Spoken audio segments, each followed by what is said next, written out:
Hey guys, welcome back to the channel. My name is Wes Ballou if you're new here. I am a realtor in the Central Phoenix area. We are doing our weekly market update. This week we are focusing on the Coronado neighborhood. I'm excited because we've got 8 weeks of data now. I've been doing this for about 8 weeks, which starts to paint a little more of a stable picture of what's going on with the data. Now this is data that no one else is collecting. Part of the reason why I got excited and started to do this is because no one is collecting data specifically for Central Phoenix neighborhoods. A lot of this data is collected zip code by companies like Cromford, and Cromford does a great job. I'm not trying to disparage what they're doing at all. I use them all the time. Their data is zip code only. This is neighborhood specific. So we're going to break down over the course of 4 weeks data for Coronado, Willow, Central Phoenix as a whole, and Garfield. So, and I may add some neighborhoods to that in the future, but for now, those are the 4 neighborhoods we're focused on. So this week is Coronado specific. When we talk about Coronado, it's differentiated from the 85006 zip code because there is also included in the 85006 the Garfield neighborhood, which we do profile separately. And then there is a section of 85006 that is on the other side of the 51 that also functions a little bit differently than the Coronado neighborhood itself. So that is where this data is really exclusive. No one else is synthesizing this data. If you want to know specifically what's going on in your neighborhood, this is where you come for that kind of data. And let's get right to it. Okay, let's start things off with inventory. Starting off with the number of active homes in Coronado. We're seeing this number decrease just ever so slightly. This is the exact opposite of what's going on market-wide. So we can see there's a lot of strength in this particular neighborhood compared to the market overall. So the story that you're getting as far as inventory increasing and homes sitting is not necessarily the case in Coronado. What this could mean is more competition for buyers, which again is the exact opposite of the narrative that we're hearing valley-wide. This is important information to know if you're looking in the Coronado neighborhood. Now on to pending homes. We can see that essentially this number has been flat, more or less, for the last 2 months.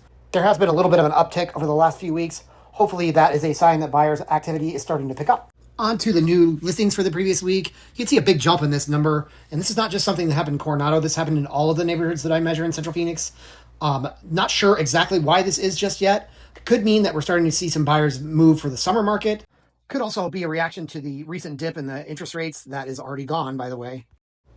Average list price current. This is where we're at today with any reductions or any movement in price that the listings that are on the market have made. We can see here that this is generally trending upward. Sellers in the neighborhood are clearly not feeling the pressure to drop prices that we're seeing in other parts of the valley. Average original list price. This is where sellers initially come on the market. Kind of gives us an idea of the confidence of both sellers and agents. You can see that this is trending upward, which shows that there's still a lot of confidence out there in the Coronado market. Now let's talk price drops. When this number is going up, that means that the amount of price drops that sellers are making is also increasing. That's a negative sign on the market. We can see from this chart that generally speaking, the trend has been negative, but in this particular case, in the last week or so, we've started to see that drop. So hopefully that's a sign that we're seeing some strength in the market in Coronado. Average sold price over the last 30 days, you can see is pretty much flat.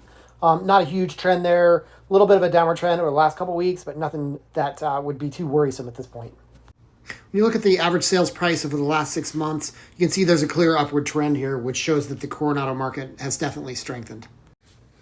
Closed price per square foot. I like this number in Coronado because we have a lot of variety in the sizes of the home. You can see from this graph that that's generally flat. Yeah, there's some wavering back and forth. That's a little bit of statistical noise, but overall that's pretty flat. So that tells us that we're not seeing huge gains in prices, but we're also not seeing any kind of drops. So just shows us that the Coronado market overall is pretty stable. One of the strongest signals that the Coronado market seems to be improving is the average days on market for the closed sales. You can see that this number has steadily dropped. About a month ago or so, this number was very worrisome because it was increasing. Last but not least, we have the average days on market for the active and pending listings. You can see that this number is relatively flat. That's a good thing, especially compared to the rest of the valley. That means that we're not seeing huge spikes in inventory and therefore longer time to take to sell the inventory that's actually on the market. Okay, so what does all of this tell us? The first thing that we can take from this is that the Coronado market is kind of bucking the trends that we're seeing kind of valley-wide. Overall in the valley, we're seeing increases in inventory, increases in days on market, and kind of a decrease in buyer demand overall.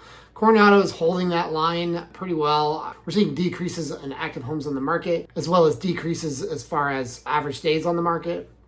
So what does that tell us? If you're looking to invest or if you're looking to buy a home, Coronado is still a very stable market to do that in, as opposed to much of the rest of the valley where you're seeing some fluctuation. Don't forget to like, subscribe, or ring the bell for more market updates in the future. Next week we'll be doing Willow. Stay tuned for more market updates.